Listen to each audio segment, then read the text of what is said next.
Los italianos en Andalucía, especialmente en la Andalucía Atlántica, con los grandes e importantes puertos de Sevilla y Cádiz, con todo lo que ello significó para América.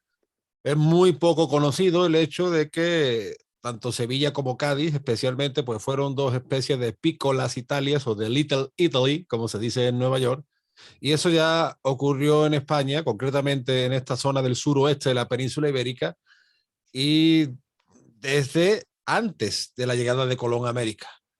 Ya en el siglo XIII, cuando San Fernando reconquista Sevilla y vence a los musulmanes, ya empiezan a llegar italianos y es un proceso ininterrumpido hasta nuestro tiempo. Siguen llegando italianos a Sevilla. Un tema que tratamos con el pana Emilio Acosta Ramos de Venezuela Provincial. ¿Qué tal, Emilio?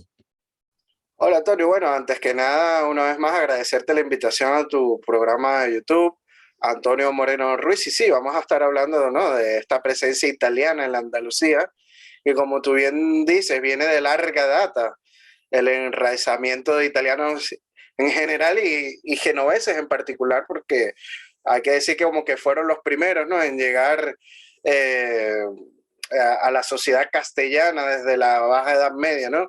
Desde el siglo XIII, como tú bien dices, hay pruebas de su presencia en Andalucía. Claro, acá en Sevilla te cuenta, por ejemplo, que incluso las calles nos hablan en el centro, muy cerca, puedes ver la Giralda desde ahí, está la calle Placentines, pusieron una placa hace años, y Placentines deriva de Piacenza, y esos piacentines o piacentini o placentines entran en el siglo XIII, entran con la Reconquista, y no fue un hecho aislado.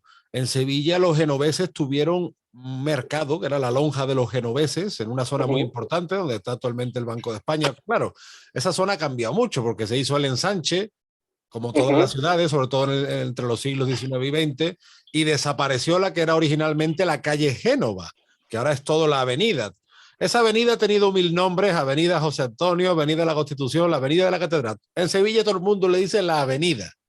Tú seguro, si preguntas a alguien en Sevilla cuál es la avenida de la Constitución, duda. Tú le dices la avenida y todo el mundo te señala. Entonces, pues, en Sevilla, de hecho, el pleno centro se podría hacer un recorrido turístico por esa Little Italy que existió durante siglos. Y fíjate qué curioso que con esto de los estudios que se están haciendo ahora de marcadores genéticos, de haplogrupos y demás, eh, en Andalucía Occidental concretamente hay muchísima coincidencia genética o de haplogrupos con el norte de Italia. Y es que ahora que lo pienso, la presencia italiana muchas veces era o bien de genoveses, o bien de placentines, o también mucha gente que vino de Milán y de Florencia. Y muchas veces a lo mejor podemos pensar, claro, pues que vendría a lo mejor más gente del sur. Bueno, sí, en mi pueblo hace siglos había documentado una familia de napolitanos, que eran los Bravos de Nola, que ya Sí. muchos castellanizaban su apellido. Pero en Sevilla se dio mucho la incidencia de italianos más bien del norte, de Roma al norte. Sí, totalmente de acuerdo contigo, sobre todo los primeros siglos, porque es que viene más la presencia de esta inmigración italiana de la zona norte de la península itálica, y al partir como de finales del siglo XVII y siglo XVIII es que cambia un poco esa inmigración y empieza a venir un poco más de gente del sur de Italia, ¿no? De Nápoles, Cerdeña y Sicilia, ¿no? Yo eso de Pero los marcadores genéticos, Emilio, yo no sé si eso tiene que ver con la inmigración italiana o puede venir de época romana, porque sí sabemos que, bueno, desde la misma fundación de la ciudad de Itálica, que está a pocos kilómetros de Sevilla, en el 206 a.C., pues fue un asentamiento directo de gente que venía de la península itálica. Sería mucha coincidencia que vinieran del norte, no lo sé. Yo no sé si tiene que ver con esa época o tiene que ver más con épocas más modernas o las dos cosas, pero es eso, es la incidencia sobre todo de genoveses, florentinos, milaneses, y bueno, y en Cádiz, los genoveses, date cuenta la importancia. Primero, es una comunidad que tiene dos cofradías, dos hermandades. Igual que en Sevilla existe, como hemos hablado en otras ocasiones, de la hermandad de los negritos, porque era una hermandad de negros. En Cádiz llegó a haber dos hermandades de genoveses. Que yo estoy, Emilio, que Sevilla tuvo que haber algo parecido. Lo que pasa es que se habrá perdido la memoria como otras hermandades que habrán desaparecido. Pero sería una cuestión de lanzar esa línea de investigación. Y luego, en la capilla, los genoveses llegaron a tener capilla propia, la capilla de la nación genovesa, que se hablaba en la Catedral Vieja de Cádiz. Y en un censo, fíjate, hay un estudio muy interesante que te compartí hace poco, está en la página Cervantes Virtual, y es un ensayo que se llama Italianos en España, Españoles en Italia.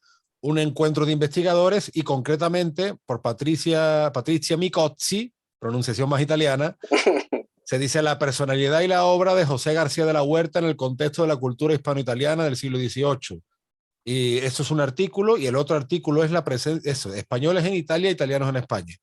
Ahí hay un censo de Cádiz en el año 1791, donde hay más de 3.000 italianos en Cádiz. En una ciudad como Cádiz, que es una ciudad muy importante, con mucha solera, pero de dimensiones reducidas, porque Cádiz en verdad es insular prácticamente, en la práctica es una isla. Esos son muchos italianos, ¿eh? Más de 3.000 italianos a finales del siglo XVIII. Sí, es que como bien hemos señalado, o sea, la presencia viene desde tiempos antiguos. Pudiéramos también sumar, como tú bien dices, la presencia de la época del Imperio Romano, ¿no? Aunque en cantidad estoy seguro que en la época moderna, desde la Edad Media Baja, es que empiezan a llegar en números aún mayores, ¿no? Por eso es que es más la presencia del norte de Italia en todos estos estudios que bien ha señalado. Pero hay que resaltar el porqué de Génova, ¿no? Porque la mayoría de estos italianos provenían de Génova. Y hay que recordar que la República de Génova fue un estado independiente creado por la ciudad costera de Génova en el 1096, situado en la Liguria, en la costa noroccidental de Italia, que se mantuvo como estado independiente entre los siglos XI y finales del 18. Y en este estado pues se armó un entramado y rutas comerciales por el Mediterráneo, y es por eso su presencia en Andalucía. Y Andalucía era un polo costero importante para el comercio naval, ¿no? Hay una fuente primordial de noticias sobre el reino nazarí de Granada, es una fuente florentina, o sea, de cuando se hace toda la reconquista del reino de Granada, y es el diario de Luca Di Maso degli Albizzi. O sea, vemos también, como vemos, presencia diferente a la genovesa. Y bueno, hay que decir que mientras Castilla se lanzaba a la expansión atlántica y americana, los reyes católicos llevaron a cabo en Italia una política claramente heredada de la que había aplicado durante siglos la corona de Aragón, enfrentándose con Francia por el predominio en la península italiana. Y esto hace mucho más arraigada la presencia italiana en la península ibérica. Y hay que reafirmar los contactos entre España e Italia a través también de la figura de Cristóbal Colón y la favorable acogida dispensada a este por la nutrida colonia de compatriotas suyos, residentes sobre todo en las plazas del sur de España como Sevilla y Cádiz. Incluso en el Algarve, en el sur de Portugal, creo recordar que era el pueblo de Lagos, había una placa a los marinos italianos, porque en el sur de Portugal también había muchos genoveses, o sea, vieron la península ibérica como una tierra de oportunidades. Y el artículo que quería también mencionar, que está en Cervantes Virtual, es Italianos en la España del siglo XVIII, de Jesús Pradels Nadal. Ahí se da un censo muy interesante. Y es que a mí me llama mucho la atención, Emilio, cómo esto ha pasado desapercibido, y esto no se enseña a los turistas. O sea, como que siempre se busca, España es un país eminentemente turístico, igual que Italia, ¿no? Pero a mí me da la sensación de que los turistas, cuando vienen acá, pues muchos le venden como una imagen exótica, ¿no? Que se viene vendiendo muy fácil desde el siglo XIX, con el mito de la Carmen de Mérimée, con los cuentos de la Alhambra de Washington Irving, y hay cosas que están en la realidad, incluso en la genética de muchos andaluces, que no se le está enseñando ni a los turistas ni a los que somos de aquí. O sea, porque esto es algo que ha pasado prácticamente desapercibido de nuestra historia, y sin embargo tiene mucha importancia. Hay un trabajo muy interesante, ¿no?, de esto de la presencia italiana en Andalucía, que es de la historiadora Juana Gil Bermejo García. Esta está en la página web de Dialnet, que es de la Universidad de La Rioja, y es sobre las naturalizaciones de italianos en Andalucía, y resalta en el trabajo los intereses económicos que los Grimaldi, los Centuriones tuvieron, sobre todo en la empresa de Indias, que esto es muy importante señalarlo. La nación genovesa en Sevilla, en la Sevilla de la carrera de Indias, Génova sufrió algo así como un renacimiento asociado, como un asociado menor del Imperio Español, con los banqueros genoveses en particular, financiando mucho de los esfuerzos exteriores de la corona española desde sus casas de conteo en Sevilla, ¿no? De contrato. Hay un personaje que se llama Fernán Braduel, que ha llamado al periodo de 1557 y de 1627 la edad de los genoveses. Aunque el visitante moderno la que pasa ve brillantes mineristas y palacios de estilo barroco, ¿no? Y esto se debe justamente a ese intercambio comercial de Génova con el Imperio Español, ¿no? Esto tiene, depende mucho estrechamente del control de las vías marítimas del Mediterráneo y la pérdida de Quíos arrebatada al imperio, por el Imperio otomano en 1566, que dio un golpe grave después a la República Genovesa, y es por eso que se da la batalla de Lepanto, justamente es una de las causas principales, ¿no? Y bueno, además de los ingresos por los contratos o la compra de galeras, los genoveses obtenían beneficios del comercio, el transporte de metales preciosos con su consiguiente contrabando, hay que llamarlo así, los préstamos a la corona, ¿no? O sea, un intercambio comercial bastante acentuado, Antonio. Sí, además hay que decir también que tanto venecianos como genoveses, pues los había, no todos, pero los había quien se dedicaba al tráfico de esclavos. Y lo digo esto porque ahora está de moda decir, como hemos dicho en otras ocasiones, de que España fue la que se inventó el tráfico de esclavos, ¿no? Es curioso, Emilio, porque ahora que se empieza a discutir las exageraciones de esa leyenda rosa que tiene Al-Ándalus, ¿no? Con todo el mito ese de las tres culturas, que en verdad no es historia, o sea, es más bien un mito literario, ensayístico, ¿no? Y hay algunos que para defender ese mito exótico dicen, no, es que se está intentando negar la influencia árabe. Mira, tú vas desde Sevilla a Granada y pasas por esos pueblos que unen las provincias de Sevilla, Málaga y Córdoba, y yo no sé cuántas referencias hay al legado andalusí. A cada X kilómetros. Y a Washington Irving, como si Washington Irving fuera pues un historiador irrefutable. Vamos, cuando Washington Irving tiene algunos textos que son hasta humorísticos, porque ya en esa época se descubrió, y eso lo dice bien María Elvira Roca Barea, se descubrió que engañar a los turistas era un negocio, ¿no? No hay ni una referencia. Por ejemplo, el tema de los italianos. Entonces, ¿qué pasa? Hay una conspiración para borrar la huella italiana de Andalucía, ¿no? Simplemente que hay temas históricos, unos se han magnificado, otros no se les ha prestado atención y por desgracia muchos temas históricos no interesan porque además los sistemas educativos que tenemos, que cada vez son peores, no incentivan, no estimulan al interés por estos aspectos históricos que nos conciernen. Entonces, tú quitas la placa de la calle Placentina de Sevilla y hay muy poca referencia. Te digo porque también se dice, no, es que durante siglos se ha intentado borrar la huella de los negros. Oye, en Sevilla nadie está protestando porque se revitalice la huella de los negros. Pero si tanto hablan de conspiraciones esos, en fin, que salen muchas veces de determinadas facultades, de determinadas políticas, ¿no? Si tanto hablan de conspiraciones para negar estas influencias, también se podría coger la lógica de que hay una conspiración para negar la huella italiana de Andalucía. En fin. Digo esto porque, estupideces aparte, muchas veces hay temas que son más o menos cómodos, más o menos incómodos, y a mí la verdad que me extraña mucho cómo en Sevilla o en Cádiz no hay, por ejemplo, pues no sé, una especie de circuito turístico de la pequeña Italia, porque es algo que nos marcó durante siglos y que incluso hay quien dice, yo no soy un experto en genética, pero hay quien dice que incluso hay una huella genética que está ahí. Y oye, pues es una historia muy, muy bonita que se da mucho además a la literatura, incluso, ¿no? A contar muchas historias. Yo cuando escribí, Emilio, Galería de los personajes inciertos, en tono de humor, pues tengo un apartado dedicado a la presencia de los italianos. Y ya te digo, a mí me sorprende mucho cuando hablan de conspiraciones para ocultar la huella árabe, para ocultar... Si hay algo que se está ocultando en Andalucía sistemáticamente, es el resto de su herencia. y una de las herencias es la herencia italiana. No, no te digo ya ni siquiera la herencia romana, te digo la herencia italiana moderna.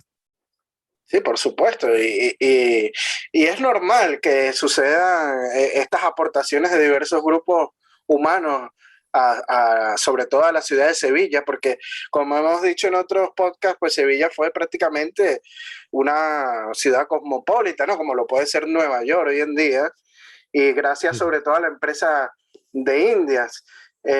Inclusive vemos en los envíos menos confiables de la plata en América, porque cuando se acuñó moneda macuquina hubo un escándalo en el Potosí de que los ensayadores ponían menos ley a estas monedas y estas monedas pues fueron rechazadas muchas en Europa.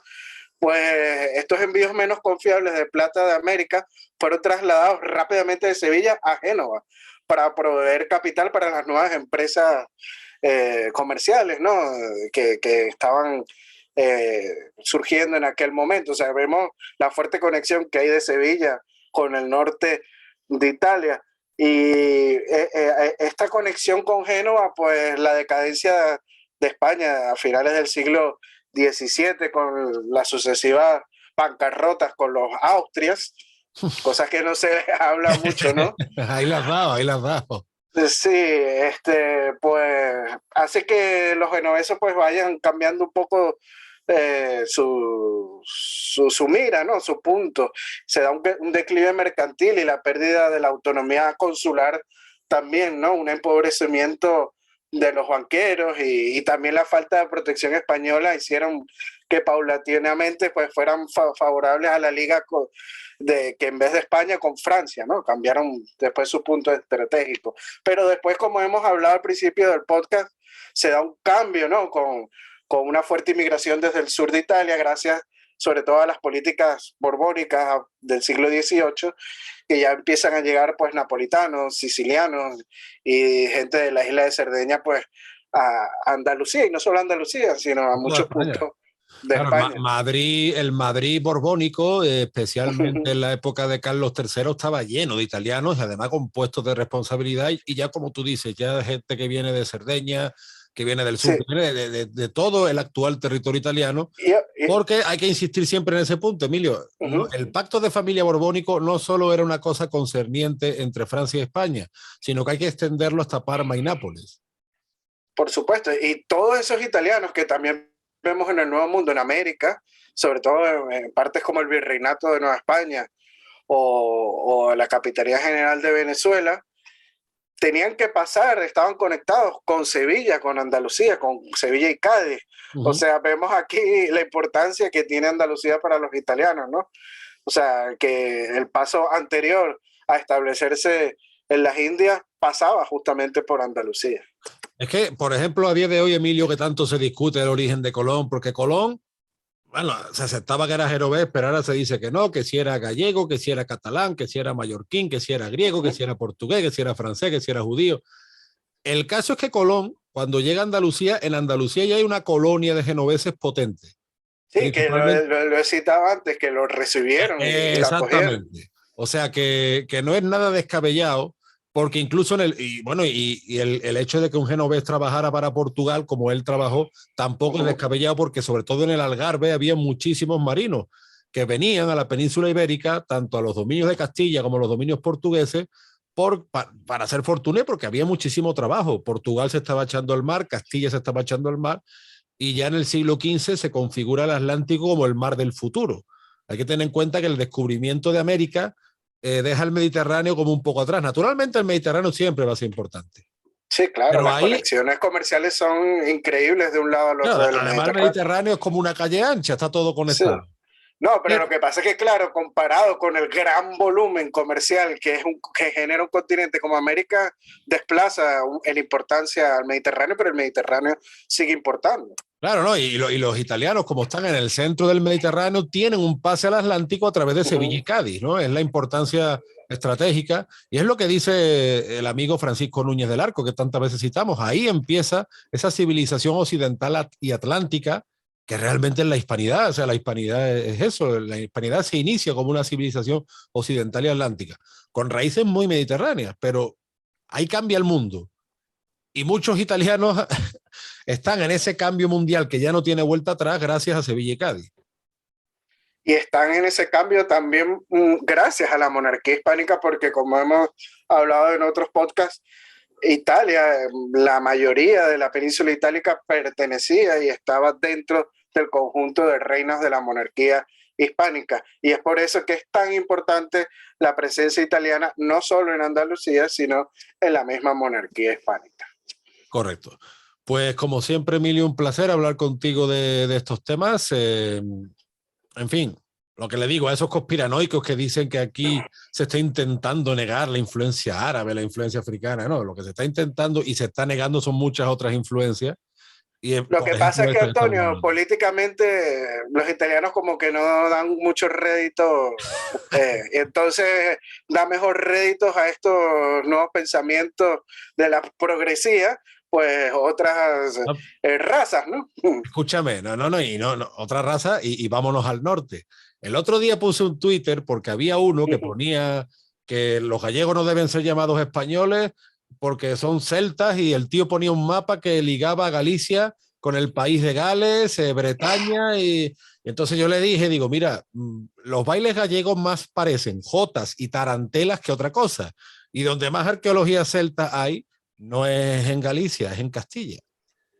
Y de hecho, bueno, yo les invito a que lean a Gonzalo Rodríguez de Toledo Mágico, que es un gran especialista en la céltica hispana y ha estudiado mucho la conexión celta que tienen las tierras de Soria y demás, ¿no? Bueno, pues enseguida se me lanzan una legión de trolls a defenderme, según ellos, desde ideas antirracistas y progresistas, la raza pura celta de Galicia como diferente del resto de España, Galicia y Asturias, ¿no? Entonces, por eso te digo... Sí, es la gran contradicción, ¿no? Pasa lo mismo con los indigenistas en América, ¿no? Que muchos se declaran indígenas, pero cuando hablamos y decimos que los indígenas fueron grandes defensores de la monarquía hispánica, no solo en la conquista de América siendo aliados, sino también en la independencia, no, que fueron engañados y son traidores. Entonces hablan desde una perspectiva racista y eurocéntrica también, ¿no? Totalmente. Entonces, pues lo que se está negando es precisamente todas esas cosas que tenemos en común como herederos de Roma que somos, y tanto trasiego histórico, un trasiego histórico que dura más de 1000 años, porque los 3 siglos godos, si tú analizas los 5 o 6 siglos de presencia romana, pero hay que los 3 siglos godos, la gente siguió siendo hispano-romana, fundamentalmente y culturalmente. Y luego, sobre todo desde el siglo XIII en adelante, cuando ya San Fernando reconquista Sevilla, pues, tenemos una relación, como te digo, que va más de 1000 años. Y se quiere negar esto por inventarse exotismo, que aquí nadie está negando la influencia celta, la influencia árabe, pero encima, cuando uno discute esta versión oficial, y es a lo que yo voy, se ponen conspiranoicos. No, es que tú quieres negar. Pero si lo que se está negando precisamente es lo que más nos une. En fin, y no se trata de negar, sino que estamos hablando de historia, de hechos concisos y precisos, ¿no? No, claro, pero cuando tú discutes la versión oficial, sobre todo de determinada, adobada de determinada ideología, de hechos diferenciales, etcétera, ahí se pone conspiranoico. Pero bueno, en fin, quitando lo inevitable, pues ojalá algún día se haga un circuito turístico de italianos en Andalucía, porque yo creo que daría para mucho, ya que tanto hablamos del turismo, pues en Sevilla y Cádiz concretamente hay cantidad de calles, de monumentos y demás que nos llevarían a esta conexión con Italia. Así las cosas, Emilio. Emilio sigue muy activo, por cierto, en Venezuela Provincial a través de Facebook, Twitter, Instagram, peleándose con el mundo algunas veces, ¿no? Bueno, otras veces de buen rollo. Y saludamos también a nuestros Patreons, ¿no, Emilio? Así es, Borja Ares, José Alberto Gil Martínez, también a los Patreons de Venezuela Provincial, Gabriela Hatewood y Juan Cristóbal García, también a los tuyos, Antonio. A mis nuevos Patreons les mando un fuerte abrazo, muchísimas gracias. Y bueno, pues aquí seguimos. La semana que viene tenemos un evento, Emilio y yo, un evento de internet sobre un tema polémico, Dios mediante, pero que vamos a dar, como decimos por aquí, leña marismeña.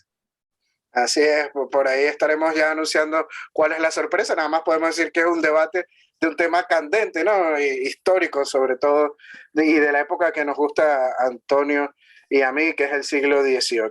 Sí, además un tema lleno de estereotipos y que muchas veces no ayuda a comprender nuestra historia, pero ahí vamos a estar presentes, a ver lo que sale. Seguro va a salir cosas buenas, de eso te lo por seguro. Bueno, pues ya nos vemos la próxima semana, Emilio, como siempre, un placer. Te mando un abrazo desde el puerto y la puerta de las Indias. Y yo otro desde la Villa y Corte de Madrid. Hasta la próxima, Antonio. Chao, chao. Adiós.